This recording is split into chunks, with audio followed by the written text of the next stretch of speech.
Hello बच्चों, good evening.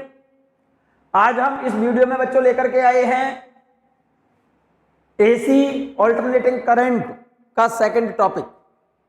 Second topic क्या है मेरे बच्चे? इससे पहले प्रीवियस टॉपिक में मैंने पढ़ाया था आपको the average value of voltage and current in a first half cycle, और इसके लिए रिलेशन निकल के आया था मेरे बच्चे। पॉजिटिव साइकिल में वैल्यू एवरेज वैल्यू पॉजिटिव है 2b0 बाई पाई, और नेगेटिव हाफ साइकिल में सेकंड हाफ साइकिल में average value minus 2b0 by pi.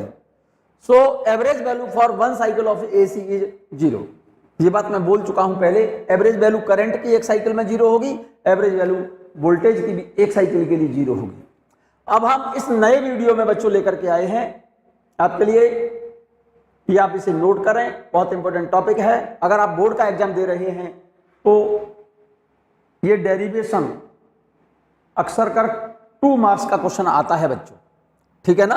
आप नोट करिए मेरे साथ साथ। RMS रूट मीन स्क्वायर, और इस वैल्यू को बोलते हैं हम इफेक्टिव वैल्यू, और बोलते हैं virtual value of current end voltage for one cycle of AC. RMS value, effective value और वर्चुअल वैल्यू बोलते हैं हम एसी की एक साइकिल के लिए। आरएमएस वैल्यू क्या होगी? उसी आरएमएस वैल्यू को ही हम इफेक्टिव वैल्यू बोलते हैं, और उसी वैल्यू को हम वर्चुअल वैल्यू बोलते हैं। करंट की ले रहे हैं तो करंट की वर्चुअल वैल्यू होगी, और वोल्टेज की ले रहे हैं तो वोल्टेज की वर्चुअल वैल्यू, ठीक है ना? आरएमएस वैल्यू होती क्या है?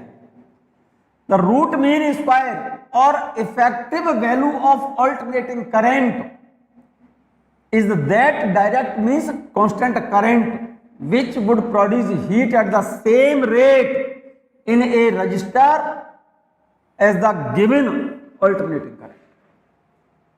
रूट मीन स्क्वायर और इफेक्टिव वैल्यू, और क्या बोलते हैं मेरे बच्चे इसको? Virtual value. द आरएमएस और effective value of AC is that direct current means constant current which would produce heat at the same rate in a resistance as the given alternating current. RMS value या effective value या virtual value AC की RMS value या AC की effective value या AC की virtual value उस direct current को बोलते हैं, उस कांस्टेंट करंट को बोलते हैं जिस कांस्टेंट करंट के द्वारा किसी रेजिस्टेंस में प्रोड्यूस अमाउंट ऑफ हीट पर second, heat at the rate same rate बोला है ना, which would produce heat at the same rate in a resistance as the given alternating current। मतलब alternating current की वह कांस्टेंट वैल्यू जिस current के द्वारा किसी रेजिस्टेंस में हीट प्रोड्यूस की रेट, हीट के प्रोड्यूस होने की रेट सेम उतनी ही हो जितनी उसी रजिस्टर में ऑल्टरनेटिंग करंट के द्वारा प्रोड्यूस अमाउंट ऑफ हीट हो। देखो, 2 बात बोल रहा हूं बच्चों। आरएमएस वैल्यू क्या है? फिर से समझो इस बात को। द रूट मीन स्क्वायर और effective value of AC is that direct current. RMS current को हम उस डायरेक्ट करंट को आरएमएस करंट कहते हैं, या उस कांस्टेंट करंट को एसी की आरएमएस वैल्यू बोलते हैं जिस करंट के द्वारा किसी रेजिस्टेंस में हीट के प्रोड्यूस होने की रेट वही हो जो उसी रेजिस्टेंस में ऑल्टरनेटिंग करंट के द्वारा प्रोड्यूस अमाउंट ऑफ हीट हो, ठीक है ना? इस लाइन को अंडरलाइन करो आप। द आरएमएस और effective value of AC is that direct current और is that constant current which would produce heat at the same rate in a resistance as the given alternating current। इस statement को मैंने लिख दिया है नीचे। Heat energy produce by RMS और constant current पर second is equal to heat energy produced by alternating current in the same time. मतलब कांस्टेंट करंट के द्वारा किसी रेजिस्टेंस में एसी की एक साइकिल में produce amount of heat I RMS square into R into T. Produce amount of heat, I produce heat के लिए फॉर्मूला ये है, कोई रेजिस्टेंस है ये, और इसमें कोई कांस्टेंट करंट एसी की कंडक्ट कर रही है, उस कांस्टेंट करंट को हम आरएमएस करंट कहते हैं। आरएमएस करंट ये वाली कौन सी करंट है? Constant current. RMS value of AC is that direct current means constant current which would produce heat at the same rate in a resistor as the given alternating current। मतलब इस constant current को किसी resistance में conduct कराने पर produce amount of heat IRMS का square into R, और in one cycle, और एक साइकिल में लगने वाला समय कितना है? T। तो इस कांस्टेंट करंट के द्वारा किसी रेजिस्टेंस में प्रोड्यूस हीट, किसी रेजिस्टेंस में प्रोड्यूस हीट कितने समय में? एक साइकिल का मतलब टी समय के अंदर ये हीट उतनी ही हो जितनी कि उसी रेजिस्टेंस में एक साइकिल में, एक साइकिल का मतलब एक आर्मेचर के एक रोटेशन में ऑल्टरनेटिंग करंट के द्वारा प्रोड्यूस हीट है। और ऑल्टरनेटिंग करंट के द्वारा प्रोड्यूस हीट कितनी होगी मेरे बच्चे? ऑल्टरनेटिंग करंट कितनी है? I/T² R और इंटू dt, और एक साइकिल में निकालना है ऑल्टरनेटिंग करंट की तो एवरेज वैल्यू कैलकुलेट करनी पड़ेगी ना, सम करना पड़ेगा। कहां से कहां तक? 0 से t तक। This is the produce amount of heat bye alternating current in same resistance from 0 to t का मतलब एक साइकिल में लगने वाला समय 0 से t तक हम इसको क्या करेंगे? इंटीग्रेट करेंगे, क्योंकि ऑल्टरनेटिंग करंट तो वेरिएबल करंट है, टाइम डिपेंडेंट करंट है, क्योंकि हर समय पर वो करंट सेम तो नहीं रहती। तो इस ऑल्टरनेटिंग करंट के द्वारा उस रेजिस्टेंस में टी समय के अंदर produce amount of heat I² dt, और इसको इंटीग्रेट करो 0 से t तक। ये वाली हीट ऑल्टरनेटिंग करंट के द्वारा प्रोड्यूस हीट है, और ये हीट उस कांस्टेंट करंट के द्वारा, उस आरएमएस करंट के द्वारा रेजिस्टेंस में, इस रेजिस्टेंस R में उस कांस्टेंट करंट के द्वारा प्रोड्यूस अमाउंट ऑफ हीट है एक साइकिल, एसी की एक साइकिल में। और ये वाली हीट और ऑल्टरनेटिंग करंट के द्वारा प्रोड्यूस अमाउंट ऑफ हीट क्या हो? सेम हो। यही बात मैंने लिखी है। द आरएमएस और effective value of alternating current is that direct means constant current which would produce heat at the same rate in a resistor as the given alternating current. Given alternating current के द्वारा same resistance में produce amount of heat 0 से t तक मैंने integrate किया है, का मतलब एक साइकिल में लगने वाले समय से। एक साइकिल में, एसी की एक साइकिल में जो टाइम लगता है उसको क्या बोलते हैं? Time period. तो एक साइकिल में प्रोड्यूस ऑल्टरनेटिंग करंट के द्वारा प्रोड्यूस हीट, और इस कांस्टेंट करंट के द्वारा, इस कांस्टेंट करंट के द्वारा प्रोड्यूस अमाउंट ऑफ हीट क्या हो? सेम हो। यही बात मैंने लिखी है। Heat energy produce by constant current in resistance R is equal to heat produce by alternating current in same time. In same time लिया है मैंने, इसका मतलब 0 से लेकर के t समय तक इस ऑल्टरनेटिंग करंट I बराबर I0 sin ओमेगा t, ये तो ऑल्टरनेटिंग करंट है। और ये कौन सी करंट है?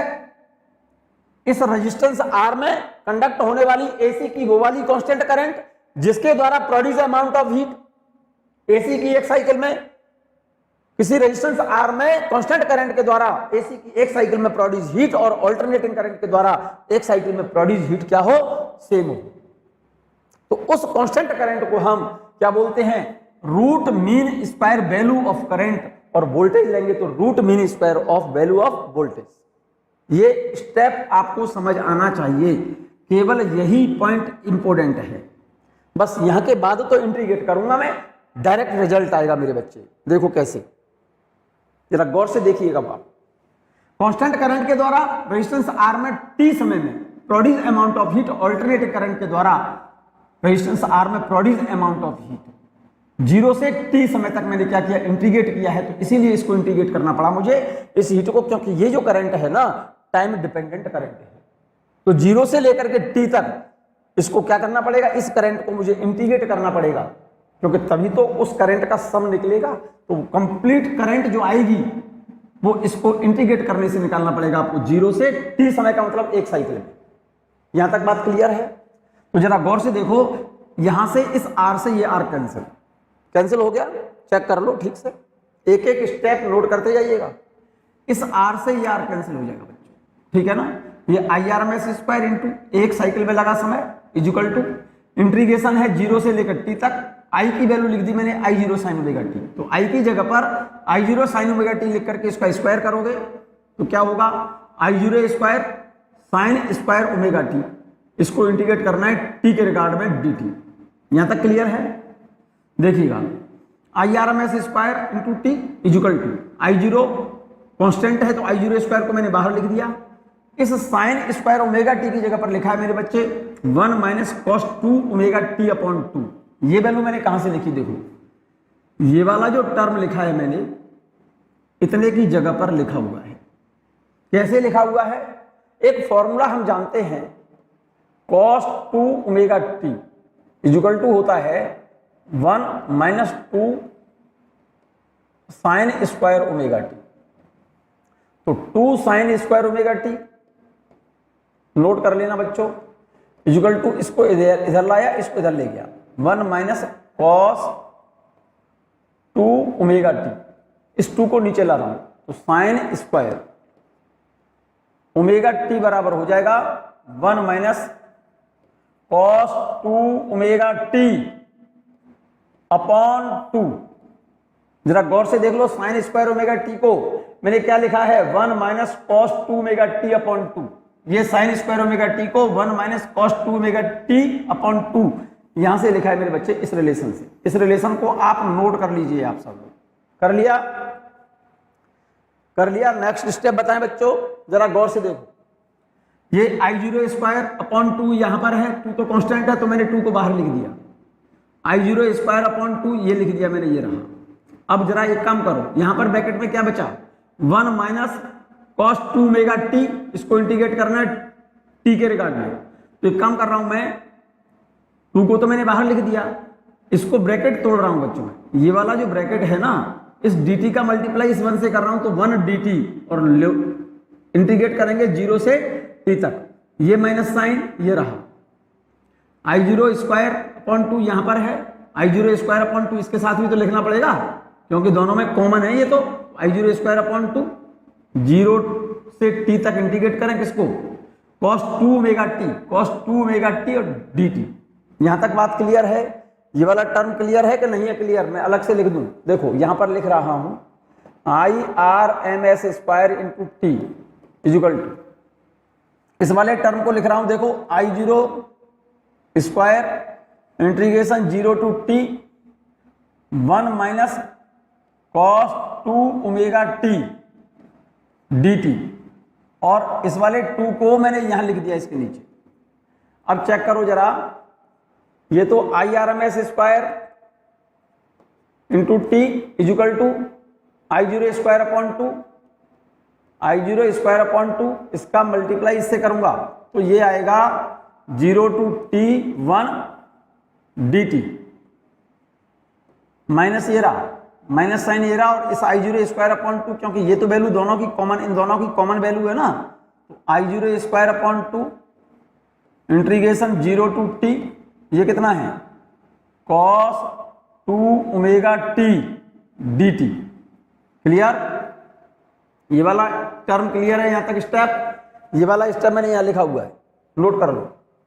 अब जरा चलिए आगे, आई zero square upon 2, I zero square upon 2, 1 का इंटीग्रेशन t के रिगार्ड में t होगा, lower limit 0 upper limit t, minus ये वाला माइनस आई जीरो स्क्वायर अपॉन 2, एक एक स्टेप देखिए, साइन 2 ओमेगा टी का इंटीग्रेशन होगा, कॉस 2 ओमेगा टी का इंटीग्रेशन होगा, कॉस 2 ओमेगा टी का टी के रिगार्ड में इंटीग्रेशन होगा, sign 2 omega T upon 2 omega.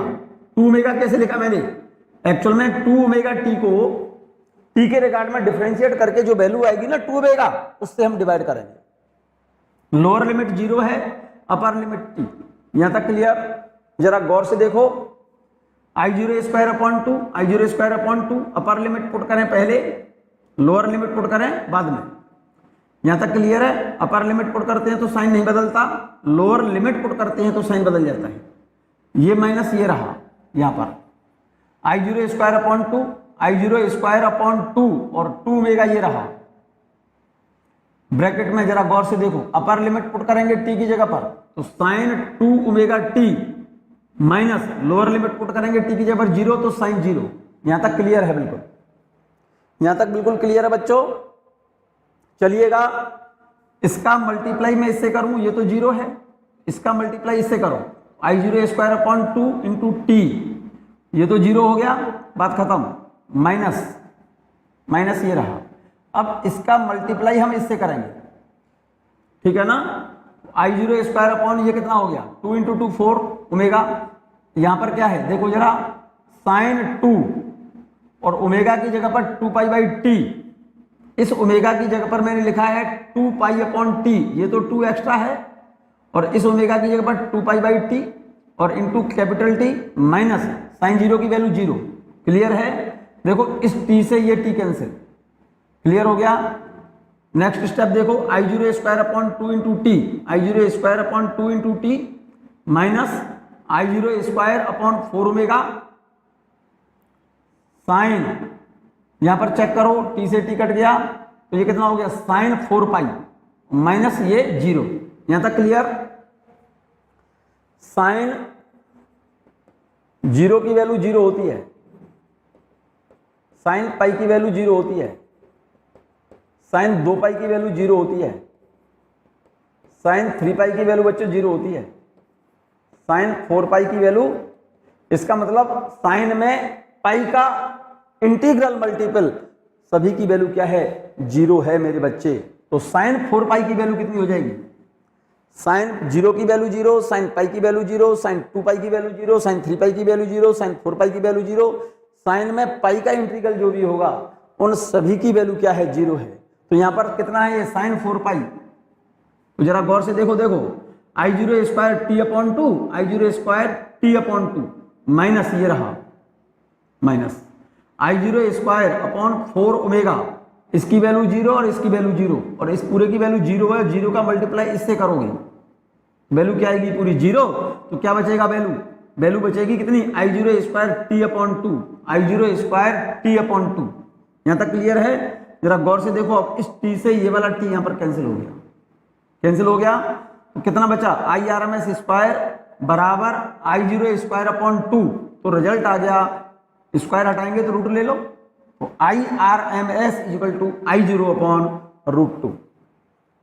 Square हटाएंगे ये वाला तो रूट लेंगे, तो यहां से रूट लेंगे तो IRMS इक्वल टू, यहां से रूट लेंगे तो I0 का रूट, I0 स्क्वायर का रूट तो I0, 2 का रूट लेंगे तो 2 पर रूट चढ़ा दीजिए। तो IRMS की वैल्यू AC की एक साइकिल के लिए कितनी हो गई मेरे बच्चे I0 upon root 2। Similarly RMS value of voltage for one cycle of AC VRMS equal to V0 by root 2। Here V0 is peak value और मैक्सिमम और amplitude of voltage, I0 peak value of maximum value और amplitude of current. ये तो voltage की maximum value है, ये current की peak value कह सकते हैं इसे, या फिर मैक्सिमम वैल्यू कह सकते हैं, या फिर amplitude. This is the peak value of voltage और मैक्सिमम वैल्यू ऑफ वोल्टेज और amplitude of voltage. And I0 is called peak value of current और मैक्सिमम वैल्यू ऑफ करंट और एम्पलीट्यूड ऑफ अल्टरनेटिंग करंट। बहुत important सी line लिखी है मेरे बच्चे यहां पर। VRMS क्या चीज है, VRMS constant value of voltage. ये वैल्यू क्या है, VRMS को बोलते हैं कांस्टेंट वैल्यू ऑफ वोल्टेज और इफेक्टिव वोल्टेज और वर्चुअल वोल्टेज। क्लियर है? तो ये तो कांस्टेंट वोल्टेज है और ये वोल्टेज की पीक वैल्यू है। तो जरा ध्यान से सुनिएगा मेरी बात को, यहां पर ये कांस्टेंट वैल्यू है वोल्टेज की और ये पीक वैल्यू है वोल्टेज की, ठीक है ना। तो पीक वैल्यू वोल्टेज की कितनी होगी, VRMS equal to V0 upon root. हम कहते हैं कि हमारे घरों में जो AC आ रही है उस AC का वोल्टेज 220 वोल्ट है। हमारे घरों में जो अल्टरनेटिंग करंट आती है, हमारे घरों में जो AC आती है, उसको जब वोल्ट मीटर से हम नापते हैं बच्चों, तो वोल्ट मीटर 220 वोल्ट बताता है। At every time volt meter reads 220 volt, क्योंकि हमारे घर के लिए वोल्टेज सप्लाई जो एसी की है वो 220 वोल्ट की है और हर समय वो वोल्ट मीटर 220 वोल्ट ही बताता है। इसका मतलब हमारे घरों में जो वोल्ट मीटर लगा हुआ है वो कांस्टेंट वैल्यू नाप रहा है, कांस्टेंट वैल्यू रीड कर रहा है। और एसी में कांस्टेंट वैल्यू जो वोल्टेज की है या करंट की है उस कांस्टेंट वैल्यू को बोलते हैं हम root mean square value, RMS value. तो हमारे घरों में जो जिस वोल्टेज को जो एसी सप्लाई हमारे घरों में की जाती है उस एसी की कांस्टेंट वोल्टेज जो वैल्यू है, कांस्टेंट वोल्टेज की जो वैल्यू है वो 220 वोल्ट है। इसका मतलब हमारे घरों में जो एसी आ रही है उस एसी का आरएमएस वोल्टेज, उस एसी की आरएमएस वैल्यू 220 वोल्ट है, मींस कांस्टेंट वैल्यू 220 वोल्ट है। तो उस एसी की पीक वैल्यू क्या होगी भाई? हमारे घरों में जो एसी आ रही है तो 220 वोल्ट कांस्टेंट है, कांस्टेंट वैल्यू कह सकते हैं हम इसे, कांस्टेंट वैल्यू। और क्या बेटा? कांस्टेंट वैल्यू, और इसको डीसी वैल्यू बोल सकते हैं, डीसी वोल्टेज, कांस्टेंट डीसी को कहते हैं। ठीक है ना मेरे बच्चे? तो हमारे घरों में जो वोल्टेज सप्लाई है कांस्टेंट वोल्टेज की, कितने की वोल्टेज की सप्लाई है? 220 वोल्ट की सप्लाई है। तो हमारे घरों के अंदर जो वायर कनेक्ट किए हुए हैं उसमें जो एसी चल रही है उस एसी का कांस्टेंट वोल्टेज 220 वोल्ट है। उस एसी की पीक वैल्यू कितनी होगी? V0 बराबर क्या होगा? VRMS into √2। और VRMS कितना है मेरे बच्चे? 220 वोल्ट, और इंटू √2 का मतलब 1.414, तो नियर अबाउट ये प्लस 311 वोल्ट। कितना वोल्टेज होगी? 311 वोल्ट। तो हमारे घरों में जो एसी आ रही है, जरा गौर से सुनना मेरी बात को मेरे बच्चे, उसका वोल्टेज और टाइम के बीच जो ग्राफ है जरा गौर से समझना मेरी बात को। उस वोल्टेज की जो पीक वैल्यू है ये वाली V0 वो कितनी है? प्लस 311 वोल्ट, तो इधर है, और इधर कितना है मेरे बच्चे पीक वैल्यू उसकी? माइनस 311 वोल्ट इधर है। ठीक है ना? हमारे घरों में जो एसी आ रही है, हमारे घरों के अंदर जो एसी सप्लाई है उस एसी का वोल्टेज आप 220 वोल्ट बोलते हो। वोल्ट मीटर से अगर नापोगे आप तो उसका वोल्टेज 220 वोल्ट ही बताता है। वोल्ट मीटर कभी भी फ्लक्चुएशन, नॉर्मली मैं बात कर रहा हूं, 220 वोल्ट की एसी है, कभी कोई फॉल्ट है मान लो लाइन में तो वो बात अलग है, लेकिन जनरली हमारे घरों के लिए जो वोल्टेज सप्लाई होती है वो 220 वोल्ट होती है। तो 220 वोल्ट की एसी का मतलब उसका आरएमएस वैल्यू है ये, क्योंकि आरएमएस वैल्यू को हम कांस्टेंट वैल्यू बोलते हैं या डीसी वैल्यू बोलते हैं। ठीक है ना? 220 वोल्ट की सप्लाई है तो उस एसी का पीक वैल्यू कितनी होगी? पीक वैल्यू यहां से देखिए V0 बराबर VRMS √2, और VRMS कितनी वैल्यू है हमारी? 220 वोल्ट इंटू √2 का मान 1.414 का मल्टीप्लाई जब हम इस पे करेंगे तो ये वैल्यू आएगी लगभग 311 वोल्ट। तो हमारे घरों के अंदर जो एसी आ रही है, जिन वायरों के अंदर एसी बह रही है, उस एसी की पीक वैल्यू प्लस 311 वोल्ट से माइनस 311 वोल्ट के बीच बदल रही है।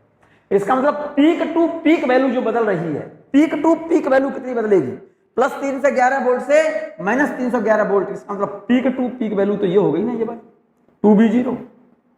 तो प्लस 311 से माइनस 311 का मतलब peak to peak value plus 311 से माइनस 311 वोल्ट का मतलब 622 वोल्ट हो गई ना। अरे प्लस 311 वोल्ट इधर और माइनस 311 वोल्ट इधर, तो ये तो 0 से प्लस 311 वोल्ट ज्यादा है और ये 0 से 311 वोल्ट कम है। तो potential difference peak to peak कितना हो गया? 622 वोल्ट हो गया। ठीक है ना? इसी वजह से हम कहते हैं मेरे बच्चे, that's why AC is more dangerous than that of DC. That is why AC is more dangerous that DC because its peak value is √2 times of the RMS value. क्योंकि हमारे घरों में जो एसी आ रही है उस एसी की constant value जो डीसी वोल्टेज है वो कितना है? 220 वोल्ट है। लेकिन ये आरएमएस वैल्यू है, तो जो वायरों के अंदर करंट कंडक्ट कर रही है एसी, उस एसी का पीक वैल्यू, उस एसी की पीक वैल्यू प्लस 311 वोल्ट से माइनस 311 वोल्ट के बीच बदलता है। मींस जो डीसी वोल्टेज है वो 220 वोल्ट है और जो पीक वैल्यू एसी की है वो डीसी वोल्टेज का √2 टाइम्स का मतलब 220 को √2 से मल्टीप्लाई करेंगे तो 311 वोल्ट आएगा बच्चे। इसी वजह से हम कहते हैं डीसी के कंपैरिजन में एसी ज्यादा खतरनाक होती है। क्यों? क्योंकि जो एसी है वो डीसी के कंपैरिजन में √2 टाइम्स उसकी पीक वैल्यू है। That's why AC is more dangerous than that of DC because its peak value is √2 times of the RMS value. We can not measure V0 and I0। हमारे घरों में जो ammeter और volt meter लगे होते हैं वो कभी भी वोल्टेज की और करंट की पीक वैल्यू नहीं नापते। वो क्या नापते हैं? कांस्टेंट वैल्यू नापते हैं। और जो वैल्यू नापते हैं वो कांस्टेंट वैल्यू है। और कांस्टेंट वैल्यू को कौन सी वैल्यू बोलते हैं? आरएमएस वैल्यू बोलते हैं। तो हमारे घरों के अंदर जो अमीटर और वोल्ट मीटर लगे हुए हैं वो हमेशा रीड करते हैं वोल्टेज की। वोल्ट मीटर नापता है वोल्टेज की वीआरएमएस वैल्यू और अमीटर नापता है करंट की, आई की आरएमएस वैल्यू, करंट की RMS value. We cannot measure V0 and I0, we always measure RMS value. हमारे घरों में जो एसी अमीटर और वोल्ट मीटर जो लगे हुए हैं वो एसी की रूट मीन स्क्वायर वैल्यू नापते हैं, कांस्टेंट वैल्यू नापते हैं। Hence AC ammeter and voltmeter always measured IRMS and VRMS। ammeter IRMS नापेगा, वोल्टमीटर VRMS नापेगा, कांस्टेंट वैल्यू नापता है बच्चों। क्लियर है ये बात? ठीक है। नेक्स्ट पॉइंट समझें बच्चों। एक छोटा सा बहुत प्यारा सा बहुत अच्छा सा क्वेश्चन है, आप इसको नोट करना चाहें कर लें, बहुत अच्छा क्वेश्चन है। Find the time required for a 50 hertz alternating current to change its value from 0 to RMS value. मतलब find the time required to for 50 hertz alternating current to change its value from 0 to RMS value। मतलब 50 hertz की जो alternating current है उस current को 0 से RMS value तक पहुंचने में कितना समय लगेगा। क्वेश्चन को अच्छे से समझ लो। हमारे घरों में जो एसी करंट आ रही है उसकी फ्रीक्वेंसी 50 हर्ट्ज है। क्वेश्चन को नोट करें आप। जो अल्टरनेटिंग करंट कंडक्ट कर रही है उसकी फ्रीक्वेंसी 50 हर्ट्ज बता रहा है। तो उस करंट को 0 से आरएमएस वैल्यू तक पहुंचने में कितना समय लगेगा, क्वेश्चन ये है। अल्टरनेटिंग करंट को 50 हर्ट्ज की अल्टरनेटिंग करंट को कहां से 0 से आरएमएस वैल्यू तक पहुंचने में कितना समय लगेगा। तो क्वेश्चन में क्या गिवन है? अल्टरनेटिंग करंट जो हमारे घरों में आती है उसकी equation I0 sin omega T. और क्वेश्चन में क्या दिया है? आई की वैल्यू जो गिवन है कितनी है? IRMS के बराबर है। और I बराबर IRMS है तो उस केस में टाइम कितना लगेगा? करंट को 0 से IRMS वैल्यू मतलब रूट मीन स्क्वायर वैल्यू तक पहुंचने में लगा समय पूछा है। मतलब हमारे लिए ये बात क्वेश्चन में गिवन है। करंट कितनी दी है बेटा? 0 से कितने तक पहुंचने में? RMS वैल्यू तक। बिल्कुल क्लियर लिखा है। देखो, find the time required for a 50 hertz alternating current to change its value from 0 to RMS value। तो लगाइए वैल्यू। फॉर्मूले में I की जगह पर क्या लिख दो? इस I की जगह पर IRMS लिख दो। IRMS is equal to I0 sine omega T. जरा गौर से देखना मेरे बच्चे, एक फॉर्मूला आप जानते हैं IRMS बराबर क्या होता है? IRMS इज इक्वल टू होता है I0 अपॉन √2। तो इस IRMS को I0 के टर्म में लिखेंगे तो क्या लिखेंगे? I0 upon √2 is equal to I0 sine omega T. Clear? इस I0 से I0 cancel, sign omega T बराबर 1 अपॉन √2 और 1 अपॉन √2 साइन में कितने की वैल्यू होती है मेरे बच्चे? साइन 45 की होती है। साइन π/4 की वैल्यू है। तो ओमेगा टी कंपेयर कर दो, इसके एंगल से कंपेयर कर दो। ओमेगा टी बराबर π/4 टाइम पूछा है तो टी बराबर आ गया π/4 ओमेगा। ठीक है ना? और ओमेगा कैसे निकालेंगे? π/2, 2 नहीं 4 है ये बच्चे। ओमेगा के बराबर होता है 2πn, जानते होंगे 2π। और n की वैल्यू कितनी दे रखी है क्वेश्चन में? 50 हर्ट्ज। 50 हर्ट्ज दे रखी है। पाई से पाई कैंसिल, सॉरी इस ये 4 है बच्चों, इस पाई से ये पाई कैंसिल, तो कितना बचा? टी इक्वल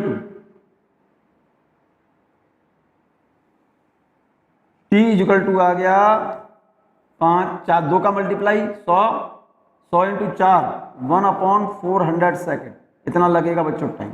टाइम पूछा है उसमें, ये रहा 1/400 सेकेंड, ये रहा 1/400 ही तो है ये 1/400, और 1 को 400 से डिवाइड करोगे तो ये वैल्यू कितनी आएगी पॉइंट, भाई 1 को 400 से डिवाइड करेंगे तो 0.25 इंटू 10⁻⁻2 सेकेंड, ठीक है। डेसिमल को इधर ले जाएंगे तो रिजल्ट आएगा 2.5 10⁻³ का मतलब मिली सेकेंड, ठीक है ना।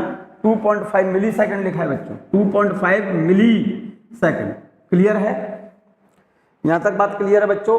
ये 1/400 सेकेंड है, ये 1/400 को लिख सकता हूं मैं, 1 को 400 से डिवाइड करेंगे तो रिजल्ट कितना आएगा 2.5 इंटू 10⁻³ को हटा करके मैंने मिली लिख दिया है तो 2.5 मिली सेकेंड। क्लियर है ये बात।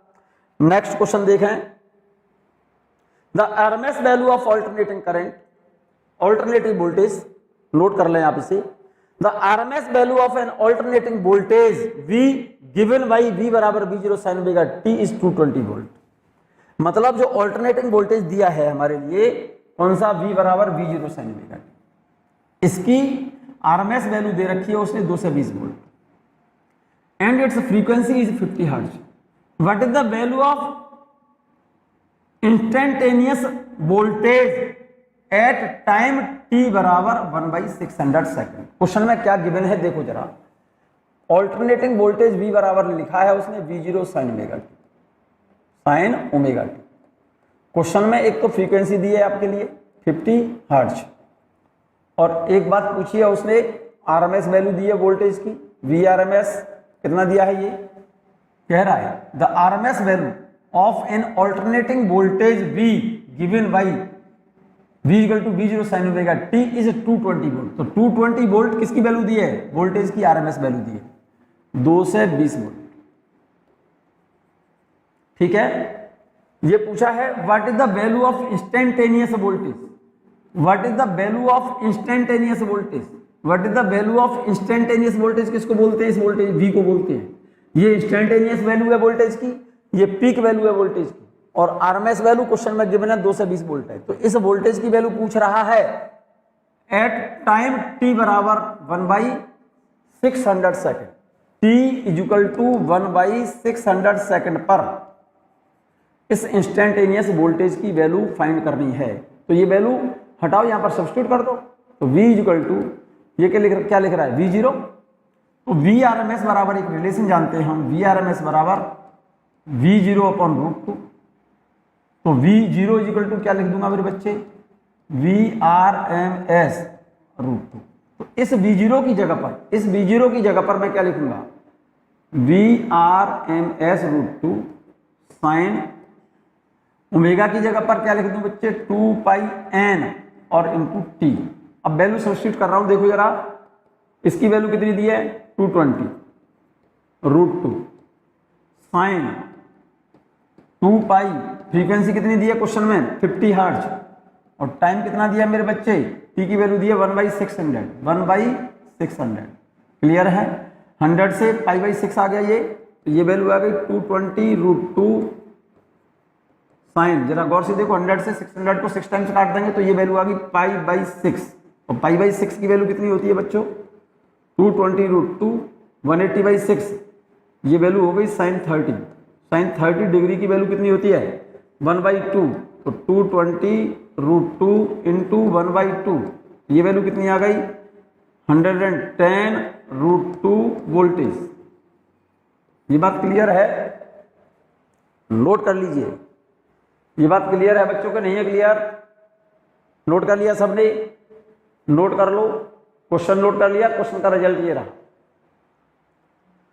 भाई, RMS value of an alternating voltage V is given by V equal to V0 sin omega t is 220 volt and its frequency is 50 hertz, इसकी फ्रीक्वेंसी 50 हर्ट्ज बता रहे हैं। What is the value of instantaneous voltage, instantaneous value voltage की instantaneous value पूछ रहा है किस समय पर? At time t equal to 1/600 second. 1/600 second पर इंस्टेंटेनियस वोल्टेज की वैल्यू फाइंड करनी है। क्वेश्चन समझ आ गया होगा आपको, क्लियर है? मैंने रिजल्ट भी लिख दिया है, देखो ये रहा, v बराबर v0 sin omega t। v0 की जगह लिख सकता हूँ Vrms√2 और Vrms की वैल्यू कितनी दी है? 220√2 sin ओमेगा t। t की वैल्यू दी है 1/600 सेकेंड, क्वेश्चन में ये रही। v equal to 220√2 sine omega की जगह पर लिख दिया 2 पाई n की वैल्यू 50 है और t की वैल्यू 1/600, तो ये π/6 हो गया। तो v बराबर 220√2 साइन π/6, साइन π/6 की वैल्यू होती है साइन 30, साइन 30 की वैल्यू होती है 1/2, तो ये वैल्यू लिखी हुई है 220√2 इंटू 1/2। 2 से 220 को 110 बार काट दिया, अरे 2 से 20 को 1 से 10 बार कटेगा ना, और ये √2 ये है इतने वोल्ट। क्लियर है ये बात? एक और छोटा सा क्वेश्चन, बहुत छोटा सा क्वेश्चन, ये एग्जाम में आ चुके हैं बच्चों क्वेश्चंस, ये आप नोट कर सकते हैं तो करते जाए मेरे साथ साथ, बहुत अच्छा रहेगा। तो peak value of an alternating voltage V given by V बराबर V0 cos omega t is 10 volt. Peak value of an alternating voltage, कौन सी वैल्यू? Peak value. Peak value of an alternating voltage V is given by V equal to V0 cos omega t is 10 volt. इसका मतलब voltage की peak value दी है 10 volt, V0 की value दी है ये 10 volt, and its frequency is 50 hertz.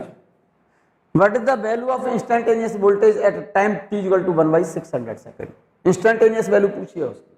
Clear हो गई बात? V equal to V0 cos omega t। Question में वैल्यू गिवन क्या क्या है? वोल्टेज की पीक वैल्यू दी है उसने 10 वोल्ट, मैंने नहीं बोला है, क्वेश्चन ने बोला है मेरे बच्चे। फ्रीक्वेंसी दी है उसने 50 हर्ट्ज। क्लियर है? t बराबर कितने सेकंड पर? 1/600 सेकंड पर। t इक्वल टू 1/600 सेकंड पर। क्या पूछा उसने? t बराबर 1/600 सेकंड पर क्या पूछा उसने? इंस्टेंटेनियस वैल्यू पूछी है वोल्टेज की v। ये वाला v पूछ रहा है, ये v फाइंड करना है। v0 की वैल्यू क्वेश्चन में गिवन है, फ्रीक्वेंसी से एंगुलर वेलोसिटी निकाल लूंगा, टाइम क्वेश्चन में गिवन है, इस फॉर्मूले में वैल्यू सब्स्टिट्यूट कर दो।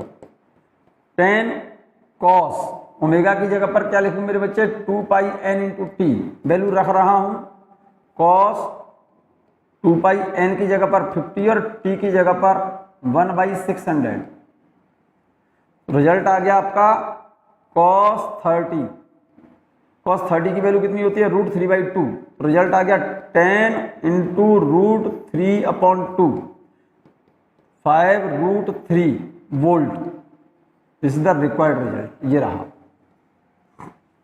क्लियर? चलिएगा, एक दो सिंपल से पॉइंट और हैं बच्चों, फॉर्म फैक्टर और peak factor. Form factor, the ratio of the RMS value and average value of the current और voltage is called form factor. Form factor बोलते हैं आरएमएस वैल्यू और एवरेज वैल्यू। आरएमएस वैल्यू और average value का जो ratio है form factor कहलाता है IRMS अपॉन आई एवरेज, या फिर VRMS upon V average, form factor कहलाता है।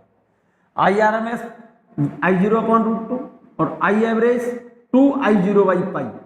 जरा गौर से देख लो, फॉर्म फैक्टर और एक होता है पीक फैक्टर। फॉर्म फैक्टर कहते हैं आरएमएस वैल्यू और एवरेज वैल्यू का रेशियो, फॉर्म फैक्टर कहलाता है। इसकी मुझे जरूरत पड़ेगी बच्चों, बहुत काम की चीज है, आप इसको याद रखना।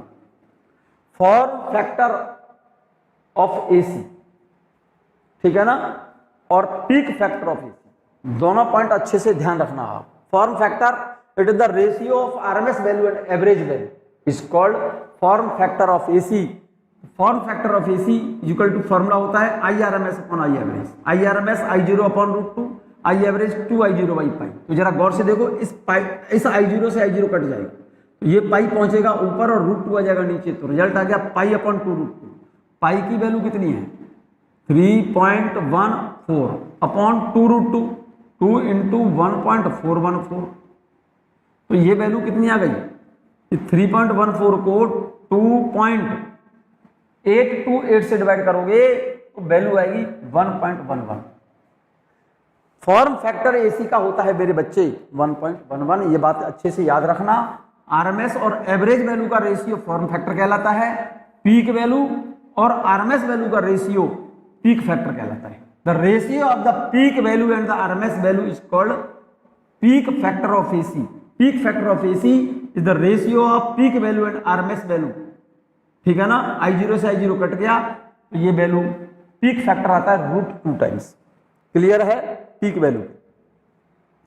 एक आप अगर ध्यान दें बच्चों, ये जो क्वेश्चन देख रहे हैं आप, क्वेश्चन तो सिंपल है, कुछ है नहीं, रिजल्ट क्वेश्चन देखते ही मैं बता दूंगा, क्योंकि ये जो टाइम डिपेंडेंट करंट है, यहां पर जो टाइम डिपेंडेंट करंट देख रहे हैं आप, क्वेश्चन देखो जरा, find the RMS value of the given alternating current. ये करंट गिवन है, जरा गौर से देखो, 0 से T/2 तक करंट कितनी है, I0 यहां से यहां तक 0 से लेकर के T/2 तक करंट कांस्टेंट है या बदल रही है, कांस्टेंट है, कितनी है I0। फिर T/2 से T तक करंट कितनी है, -I0, ये भी कांस्टेंट है, और इसमें केवल डायरेक्शन बदल रही है लेकिन मैग्नीट्यूड नहीं बदल रहा। अब क्योंकि डायरेक्शन चेंज हो रही है इसलिए ऑल्टरनेटिंग करंट है। कैसी करंट है, ऐसी ऑल्टरनेटिंग करंट है जिसमें डायरेक्शन तो बदल रही है लेकिन मैग्नीट्यूड नहीं बदल रहा। और जिस एसी का मैग्नीट्यूड न बदले उस एसी को हम, जिस एसी की करंट का मैग्नीट्यूड न बदले केवल डायरेक्शन बदले, तो कौन सी करंट कहलाती है, वो रूट मीन स्क्वायर वैल्यू होगी, क्योंकि आरएमएस वैल्यू कांस्टेंट वैल्यू होती है, कांस्टेंट करंट होती है। तो यहां से 0 से T/2 तक करंट कितनी है, कांस्टेंट कितनी है, I0, और T/2 से T तक कितनी है, -I0। तो इसकी आरएमएस वैल्यू कितनी होगी, तो आरएमएस वैल्यू जो होगी +-I0 होगी, क्योंकि आरएमएस वैल्यू को कांस्टेंट करंट कहते हैं और कांस्टेंट वैल्यू है ये तो, ठीक है ना। और आरएमएस वैल्यू निकालना चाहते हो तो 0 से T/2 तक I0 को इंटीग्रेट कर दो, 0 से T/2 तक, और T/2 से T तक -I0 को इंटीग्रेट कर दो। तो इसके इस फर्स्ट हाफ साइकिल में क्या बेटा भाई, आरएमएस वैल्यू कौन सी बोलते हैं, RMS value of AC is that value of current which would produce heat at the same rate in a resistor as given by alternating current. RMS current उसको बोलते हैं जिस करंट को किसी रेजिस्टेंस में कंडक्ट कराने पर produce amount of heat, alternating उसी समय में उसी रजिस्टर में ऑल्टरनेटिंग करंट को कंडक्ट कराने पर प्रोड्यूस हीट के बराबर। तो यहां पर क्या है, 0 से लेकर के T तक आरएमएस वैल्यू अगर निकालेंगे तो इस ऑल्टरनेटिंग करंट के द्वारा प्रोड्यूस हीट और इस ऑल्टरनेट करंट के द्वारा प्रोड्यूस हीट आरएमएस वैल्यू के द्वारा प्रोड्यूस हीट के बराबर होनी चाहिए। तो यहां पर पॉजिटिव साइकिल में कितनी करंट है, I+I0 फ्रॉम 0 टू T/2, और नेगेटिव साइकिल में कितनी है, I-I0 फ्रॉम T/2 से T तक। तो एक साइकिल में यहां से लेकर के यहां तक, यहां से लेकर के यहां तक पूरी एक साइकिल हो गई ना ये वाली एसी, और एसी की एक साइकिल में आरएमएस वैल्यू करंट की कैसे निकालते हैं, कांस्टेंट करंट के द्वारा produce amount of heat I_RMS² R × T equal to इस वाली करंट के कारण प्रोड्यूस हीट 0 से T/2 तक और T/2 से T तक, 0 से T/2 तक इंटीग्रेट करोगे किसको, इस I0 को, I² R dt। तो I की जगह पर मैं क्या लिखूंगा, पॉजिटिव साइकिल में 0 से T/2 तक कितनी कर, इस I की जगह पर मैं क्या लिखूंगा, +I0, इस I की जगह पर ये +I0 लिखूंगा, 0 से T/2 तक T के रिगार्ड में इंटीग्रेट कर दो, प्लस T/2 से T तक, इस T/2 से T तक, तभी तो कंप्लीट एक साइकिल होगी मेरे बच्चे, प्लस इसकी हीट निकालो कहां से, T/2 से T तक, कौन सी करंट, ये वाली करंट कितनी है, -I0 I² R dt। तो इस I की जगह पर क्या लिखूंगा, -I0 लिखूंगा, और इस I की जगह पर क्या लिखूंगा, +I0 लिखूंगा। तो जरा गौर से देखो, I_RMS² RT सेम लिख दिया इक्वल टू, इस I की जगह पर लिखूंगा मैं 0 से T/2 तक, 0 से T/2 तक करंट I कितनी है, I0, इस I की जगह पर I0 का square R dt plus T/2 से T तक, T/2 से T तक I कितनी ऑल्टरनेटिंग करंट कितनी है, -I0 है, -I0 का स्क्वायर इसमें R × dt। तो देखो इस R से ये वाला R कॉमन लेके कैंसिल हो गया, कैंसिल हो गया।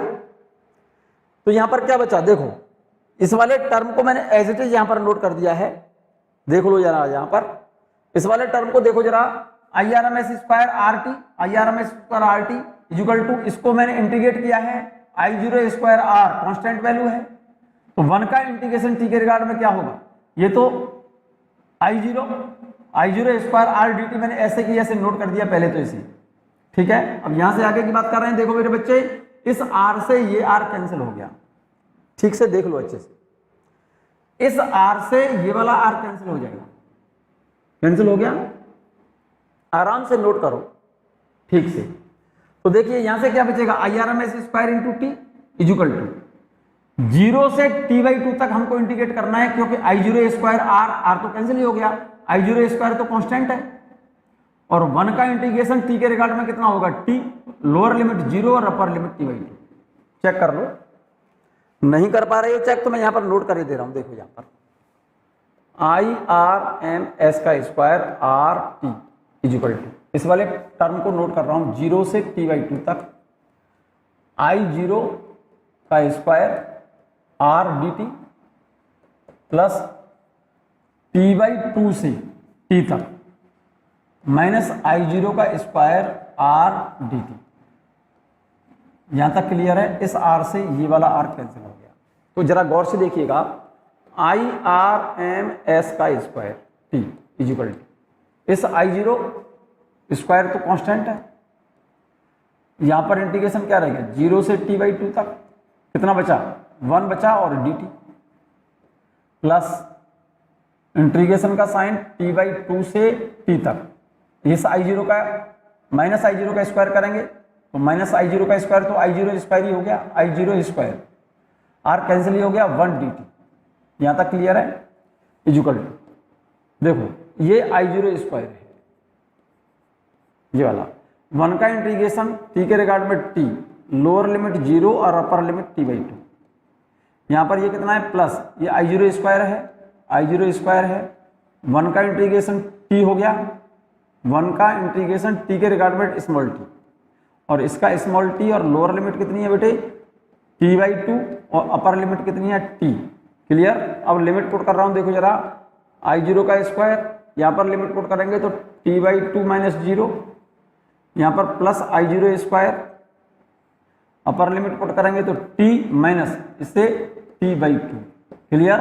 तो यहां पर क्या बचा, देखो जरा, I0 स्क्वायर इंटू t/2 बचा, प्लस ये I0 स्क्वायर इंटू t/2 बचा, यहां पर t में से t/2 हटाएंगे तो IRMS स्क्वायर इंटू t, जरा इसको ऐड करना बच्चों, IRMS square into t equal to, इसको ऐड करोगे तो कितना होगा, I0 स्क्वायर इंटू t से t कैंसिल, तो IRMS किसके बराबर हो गया, IRMS बराबर हो गया प्लस माइनस I0, ये रहा।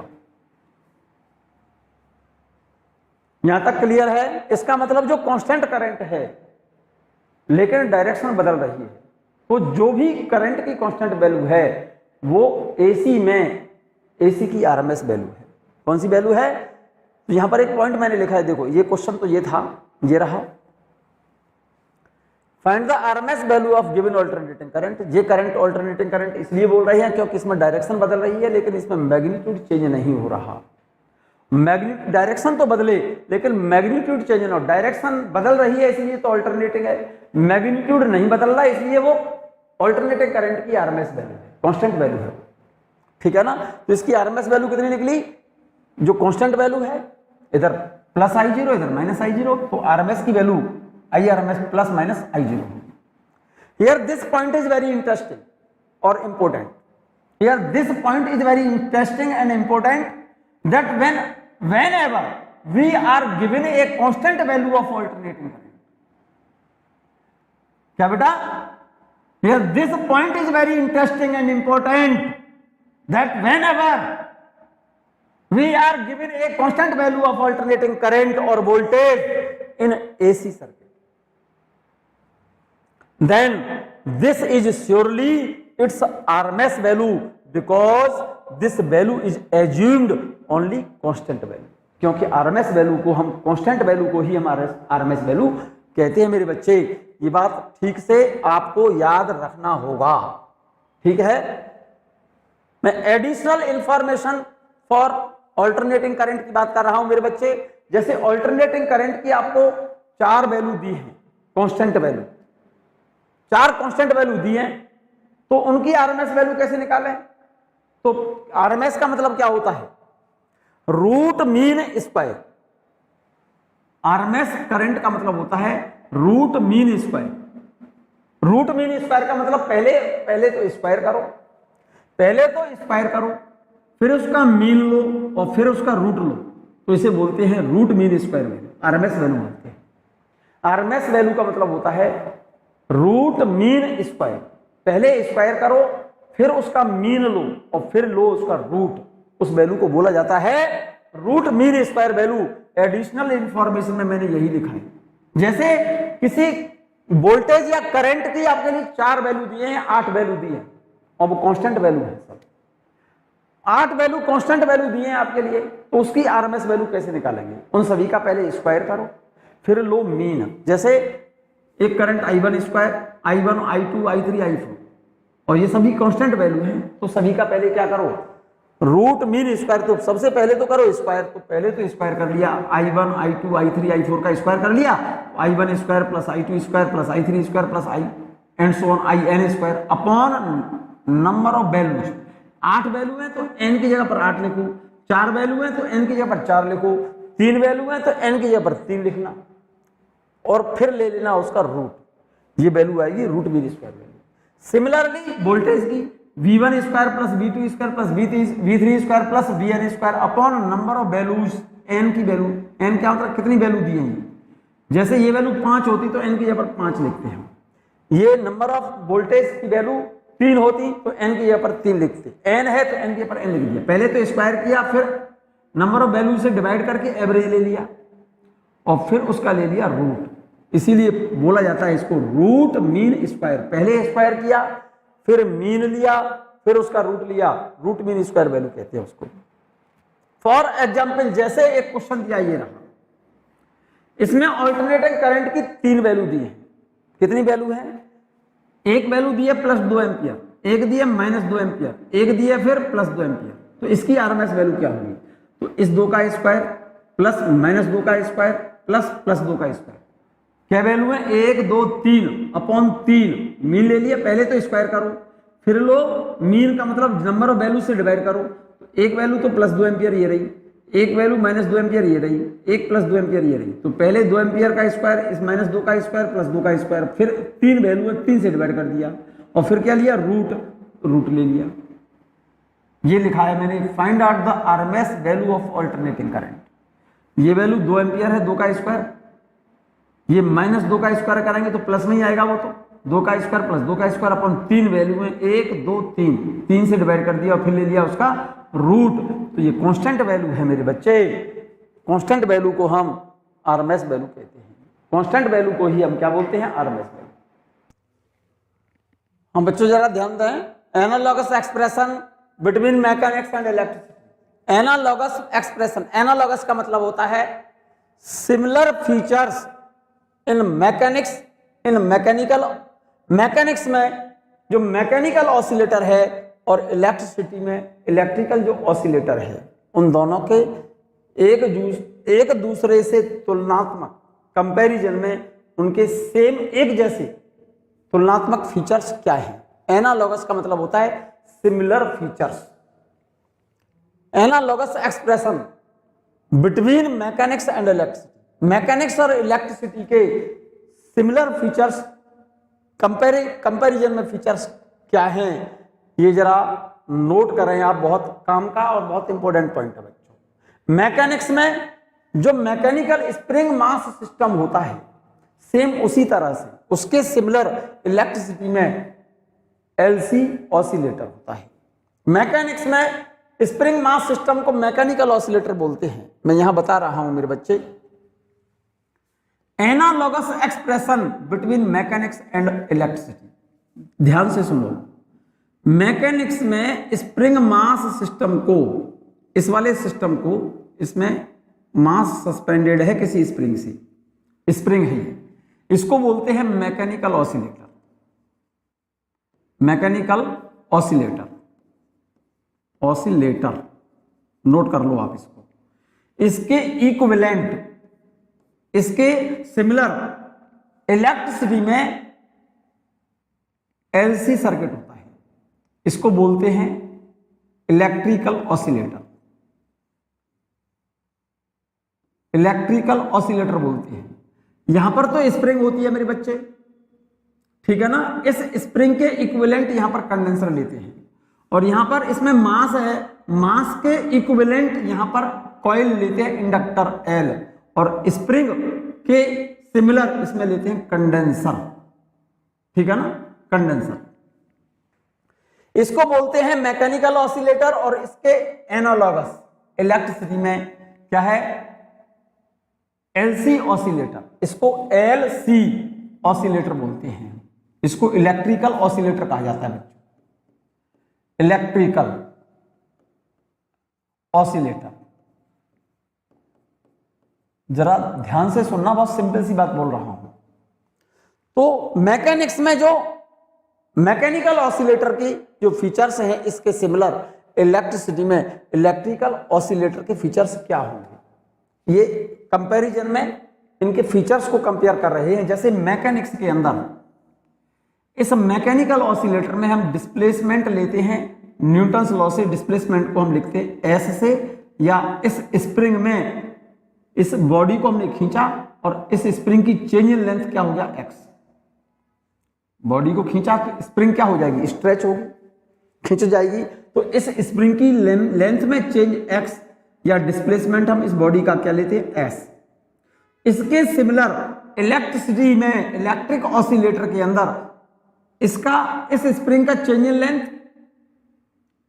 ठीक है ना, इसके इक्विवेलेंट इलेक्ट्रिसिटी में electrical charge on the condenser, इस कंडेंसर पर चार्ज लेते हैं इसके, मतलब इस बॉडी को अगर हम खींच दें तो ये जो स्प्रिंग है स्ट्रेच होगी, मान लो इसकी चेंज इन लेंथ एक्स है, ठीक है, stretched spring is equivalent to charge condenser. तो कंडेंसर पर चार्ज के इक्विवेलेंट मैकेनिक्स में डिस्प्लेसमेंट को लिखते हैं, मैकेनिक्स में डिस्प्लेसमेंट लिखते हैं, और इलेक्ट्रिसिटी में हम उसके इक्विवेलेंट क्या लिखते हैं, चार्ज। 4 पॉइंट बता रहा हूं, चारों याद रखना।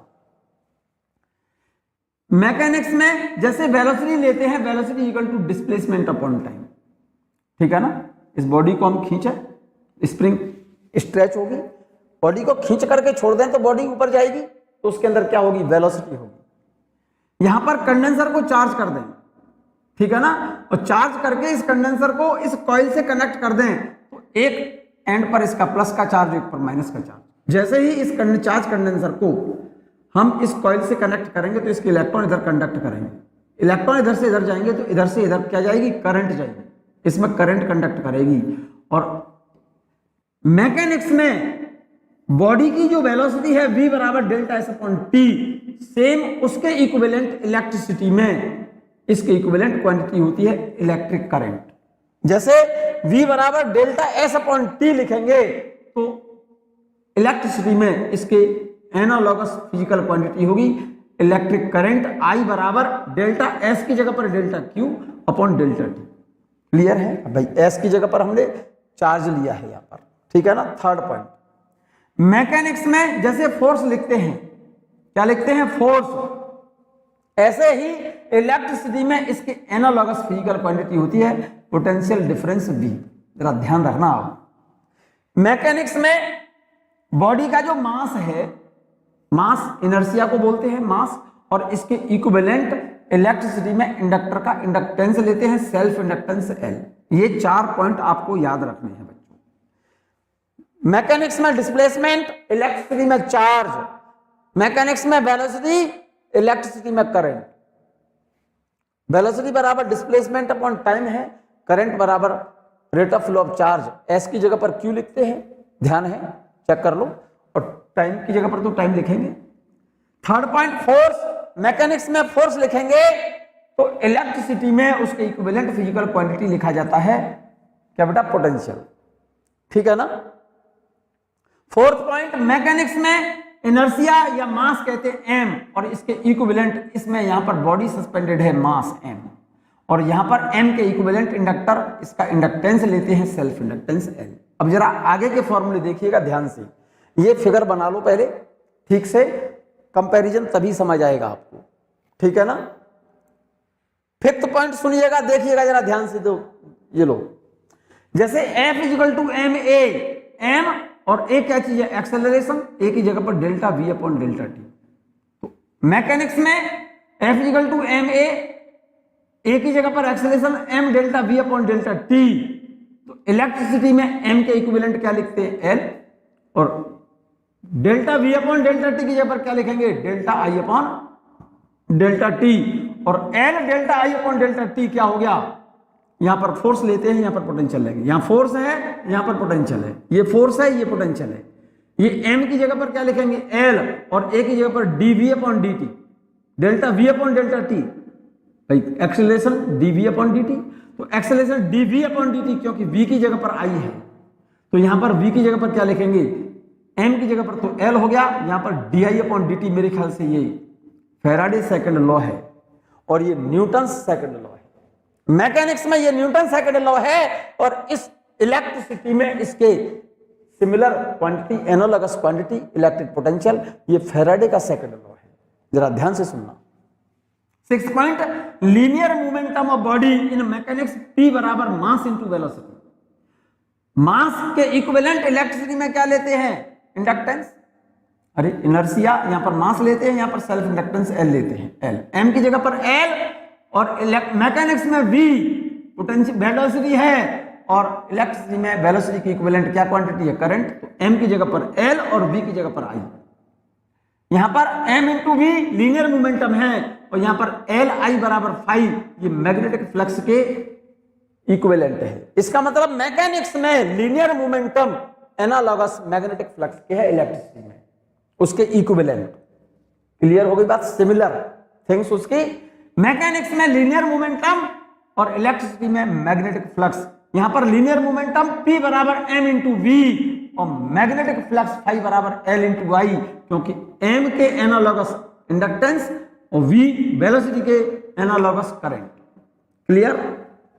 7th पॉइंट देखिएगा, work in mechanics is equal to force into displacement, and in electricity work is equal to force की जगह पर पोटेंशियल और डिस्प्लेसमेंट की जगह पर चार्ज। क्लियर हो गई होगी बात, क्योंकि डिस्प्लेसमेंट एस लिखते हैं तो इलेक्ट्रिसिटी में चार्ज लेते हैं, ठीक है ना, और फोर्स इसमें मैकेनिक्स में फोर्स लेते हैं तो इलेक्ट्रिसिटी में पोटेंशियल लेते हैं। मेरे बच्चे यहां तक बात क्लियर है। चलो, इन मैकेनिक्स पावर डिलीवर्ड P बराबर F इंटू वी।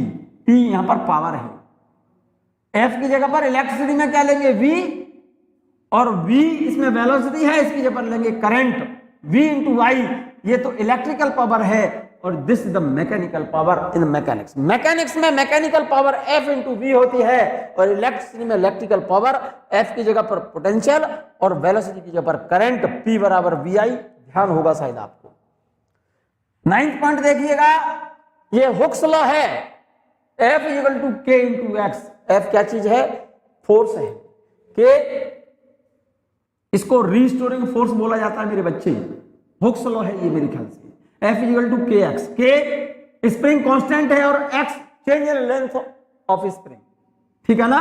यहां पर F फोर्स है, इसके एनालॉगस इलेक्ट्रिसिटी में पोटेंशियल होता है। इसमें डिस्प्लेसमेंट x है, इसमें चार्ज q है, और v बराबर q अपॉन c शायद जानते होंगे। तो इसका मतलब k के इक्विवेलेंट 1 अपॉन c हो गया। जरा गौर से देखो 9th पॉइंट को, यहां पर k F इक्वल टू के एक्स, F की जगह पर v, x की जगह पर q अपॉन c होता है।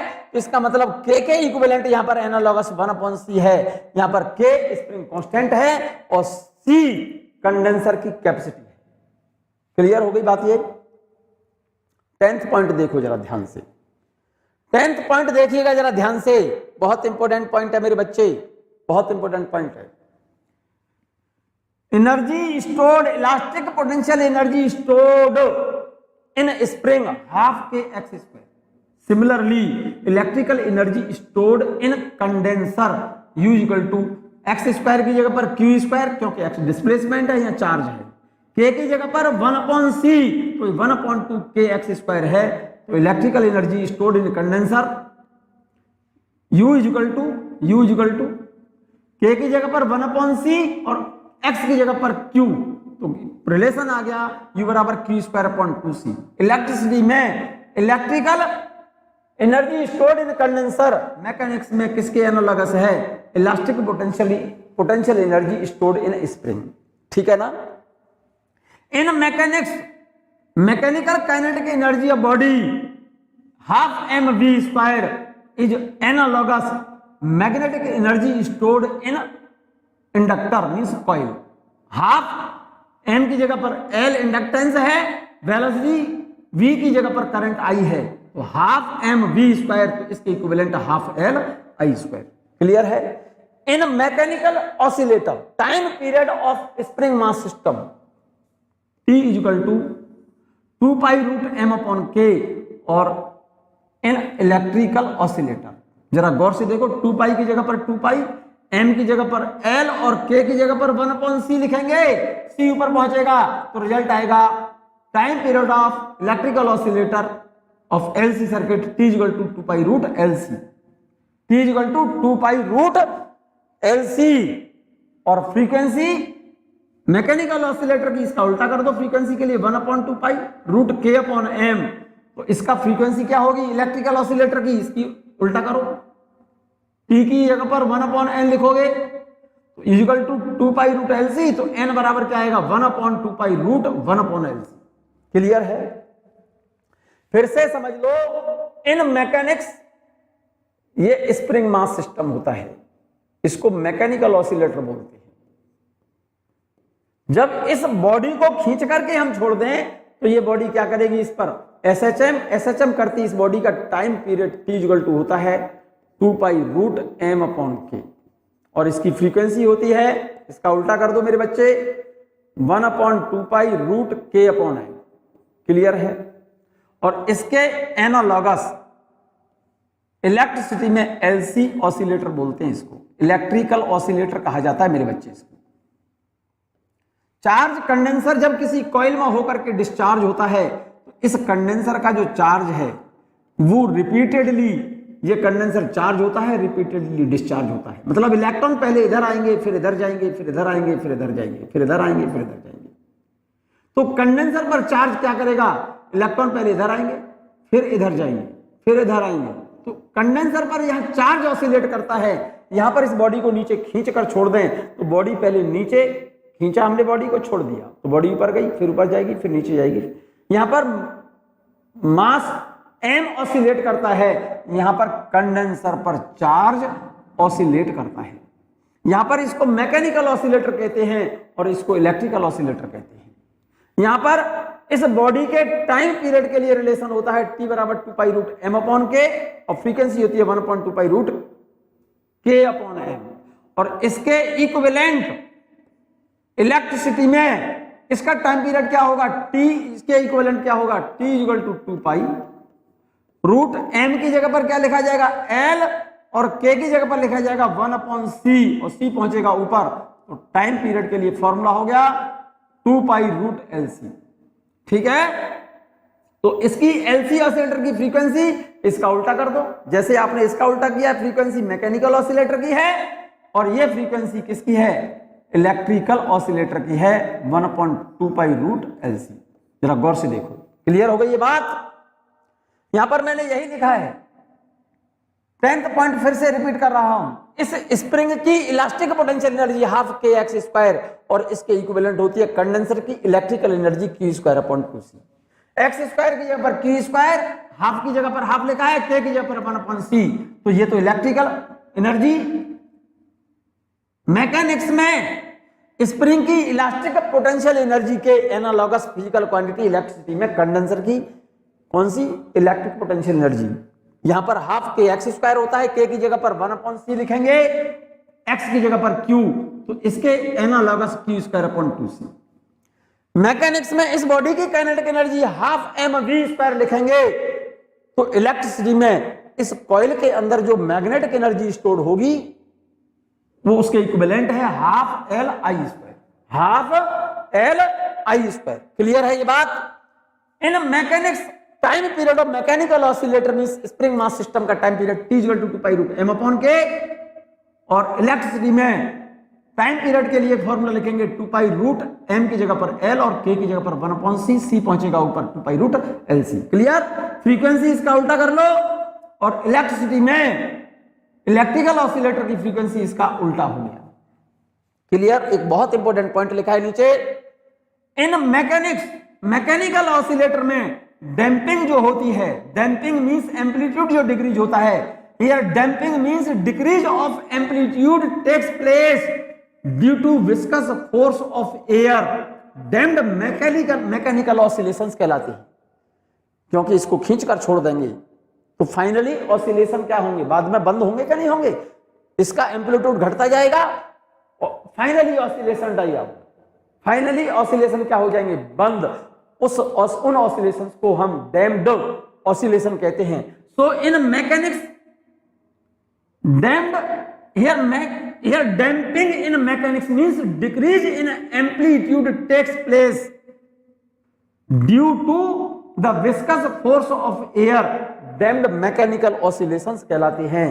और इन इलेक्ट्रिसिटी में एलसी सर्किट के अंदर इलेक्ट्रिकल ऑसिलेशंस होंगे, मींस चार्ज पहले इधर जाएगा फिर इधर जाएगा फिर इधर जाएगा। तो इस सर्किट का जो रेजिस्टेंस होगा, उस रेजिस्टेंस में जो हीट जनरेट होगी, वो हीट जो जनरेट होगी वो तो वेस्टेज जाएगी। तो फाइनली इस इलेक्ट्रिकल ऑसिलेटर के ऑसिलेशंस क्या होंगे, समाप्त हो जाएंगे। तो in electricity damping takes place due to resistance of the circuit, damped electrical oscillations कहलाते हैं। मेरे बच्चे, मेरे ख्याल से आपने नोट कर लिया होगा और इसको 1-2 बार लेक्चर को सुनेंगे तो इसके एनालॉगस आप कंपैरिजन देख लेना। मैकेनिकल ऑसिलेशंस और इलेक्ट्रिकल ऑसिलेशन मींस मैकेनिक्स और इलेक्ट्रिसिटी में मैकेनिकल ऑसिलेटर और इलेक्ट्रिसिटी में इलेक्ट्रिकल ऑसिलेटर को जब कंपेयर करेंगे तो उसकी एनालॉगस फिजिकल क्वांटिटी आपको पता चल जाएगी। इनको 1-2-3 बार कम से कम आप इसको रिवाइज करना बच्चों। क्लियर है? एक छोटा सा क्वेश्चन मैं बोल रहा हूं बच्चों, ये आप पढ़ चुके हो, फिर से एक बार देख लो। If 5 ampere alternating current varying in the sine form and the frequency of AC is 50 Hz passing through a circuit, then find out, पहला पूछा है इफेक्टिव वैल्यू ऑफ AC। मेरे बच्चे, क्वेश्चन में क्या लिखा है, 5 ampere alternating current varying in sine form and the frequency of AC is 50 Hz passing through a circuit, then find out effective value of AC। Actual में ये effective value ही है। इफेक्टिव वैल्यू, वर्चुअल वैल्यू और RMS value. Effective value, इसी को virtual value बोलते हैं, इसी को आरएमएस वैल्यू बोलते हैं। तो पहला पूछा है इफेक्टिव वैल्यू एसी की कितनी है, सेकंड पूछा है पीक वैल्यू क्या है, थर्ड पूछा है instantaneous value after time t equal to 1/4 second at t equal to 1/200 second to when it was 0। मतलब जो इंस्टेंटेनियस वैल्यू पहले 0 थी, वो करंट 1/400 सेकंड बाद कितनी होगी और 1/200 सेकंड बाद कितनी होगी। फोर्थ पूछा है how much time does this current takes to reach its value of from 0 to virtual value, मतलब 0 से आरएमएस वैल्यू तक पहुंचने में उस करंट को कितना समय लगेगा, फोर्थ में पूछा है। क्वेश्चन मेरे ख्याल से आपको समझ आ गया होगा, नोट कर लो क्वेश्चन को ठीक से। If 5 ampere alternating current varying in sine form and the frequency of AC is 50 Hz passing through a circuit, then find out। पहला पूछा इफेक्टिव वैल्यू, इफेक्टिव वैल्यू को वर्चुअल वैल्यू भी कहते हैं और आरएमएस वैल्यू कहते हैं। एक्चुअल में ये एसी की आरएमएस वैल्यू ही है क्वेश्चन में। दूसरा पूछा है पीक वैल्यू, थर्ड पूछा है इंस्टेंटेनियस वैल्यू पूछ रहा है 1/400 सेकंड पर, ये और एक बार पूछ रहा है 1/200 सेकंड पर, जो कि पहले कितनी थी, 0 थी। फोर्थ में पूछा है उस करंट को 0 से आरएमएस वैल्यू तक पहुंचने में लगा समय। रिजल्ट देखिएगा क्वेश्चन का, यहां पर जो 5 एम्पियर करंट गिवन है ये एक्चुअल में इफेक्टिव वैल्यू ही दी है, यही लिखा है मैंने पहले क्वेश्चन का result. 5 ampere alternating current means it is it's effective और वर्चुअल वैल्यू और RMS value. Frequency of AC question में गिवन है कितनी, 50 हर्ट्ज। कितने, 50 हर्ट्ज गिवन है। So it's time period, time period क्या होता है 1/n, t बराबर 1/n होता है और n कितना है 50, तो 1/50.02 सेकेंड, ठीक है ना। तो इसकी वर्चुअल वैल्यू 5 एम्पियर ही होगी, यही आरएमएस वैल्यू होगी और यही इफेक्टिव वैल्यू होगी। दूसरे में क्या पूछा है, पीक वैल्यू ऑफ एसी, और peak value of AC IRMS का फॉर्मूला आपको पता है। आईआरएमएस का फॉर्मूला क्या था, आईआरएमएस इक्वल टू I0/√2। तो पीक वैल्यू कितनी हो गई राजा बेटा, IRMS√2। IRMS कितना क्वेश्चन में गिवन है 5 एम्पियर, 5√2 एम्पियर हो गई, कौन सी पीक वैल्यू ये रही। थर्ड क्या पूछा है, instantaneous current I=I0 sin ωt, formula होता है ये। Instantaneous value of current after 1/400 second which was initially 0, जो कि पहले कितनी थी 0 थी। तो रिलेशन में लगाइए, I0 की जगह पर क्या लिखूंगा, इस I0 की जगह पर 5√2, साइन ओमेगा की जगह पर 2πn, और n की वैल्यू कितनी दी है 50, और टाइम कितना दिया है 1/400, तो 1/400 और ये कितना 100, 2 × 50 100 हो गया, तो ये वैल्यू आई sin π/4, तो 5√2 sin π/4, और sin π/4 का मतलब होता है sin 45, और sin 45 की वैल्यू कितनी है, sin 45 की वैल्यू होती है 1/√2, इसकी जगह पर 1/√2 लिखोगे मेरे बच्चे, तो √2 से √2 कट जाएगा, तो इंस्टेंटेनियस वैल्यू 5 एम्पियर आ गई कितने सेकंड पर, 1/400 सेकंड पर। और आफ्टर 1/200 सेकंड निकालना है, इसमें फॉर्मूले में t की जगह पर 1/200 लिखेंगे, फॉर्मूला तो यही है, I0 की जगह पर 5√2 ये रहा, साइन ओमेगा की जगह पर लिखेंगे 2πn कितना है 50, और टाइम कितना दिया 1/200, तो 1/200 और ये 100, तो ये वैल्यू कितनी बचेगी यहाँ पर 100 से 200 2 बार कट गया, तो sin π/2, और sin π/2 की वैल्यू कितनी होती है, sin 90 की वैल्यू 1 होती है, इतने की जब ये वैल्यू sin 90 बचेगी, sin 90 की वैल्यू 1 है, तो instantaneous value of current after time 1/200 second is 5√2 ampere. Clear. Fourth point क्या पूछा है मेरे बच्चे, फोर्थ में पूछा है उसने, how much time does this current takes to reach its value from 0 to virtual value, 0 से वर्चुअल वैल्यू तक पहुंचने में कितना समय लगेगा। वर्चुअल वैल्यू का मतलब होता है आरएमएस वैल्यू तक। I=I0 sin ωt, और I की वैल्यू कितनी दी है IRMS, तो उस समय करंट को 0 से IRMS वैल्यू तक पहुंचने का टाइम पूछा है, मतलब इस I की वैल्यू IRMS के बराबर दी है, तो इस I की जगह पर IRMS लिख दो, तो IRMS = इस I0 की जगह पर क्या लिखूंगा IRMS√2। Clear. Sine omega, omega की जगह पर 2πn कितना है 50, और टाइम पूछा है, IRMS से IRMS कट गया। अरे मेरे बच्चे इस IRMS से IRMS कट गया, √2 को नीचे ले आओ, इधर नीचे ले आओ, तो साइन यहां पर कितना बचेगा 100, अरे ये 100πt बचेगा ना, तो साइन 100πt = 1/√2 को नीचे ले आए मेरे बच्चे, तो साइन 100πt = 1/√2, बिल्कुल क्लियर होगी बात। और 1/√2 वैल्यू होती है साइन π/4 मीन साइन 45 की, ठीक है ना। तो एंगल कंपेयर करो इसका और इसका, तो ये कितना 100πt और यहाँ कितना है π/4, तो 100πt = π/4, पाई से पाई कैंसिल, तो t = क्या आ गया 1/400 second. This is the required result. Clear हो गई होगी बात, ये यहां तक बात क्लियर है मेरे बच्चे। इस वीडियो को बच्चों 2-3 बार आप देखें ठीक से, आरएमएस वैल्यू आपको बहुत अच्छे से समझ आ जाएगा, और इस डेरिवेशन को 1-2 बार करके जरूर देख लें।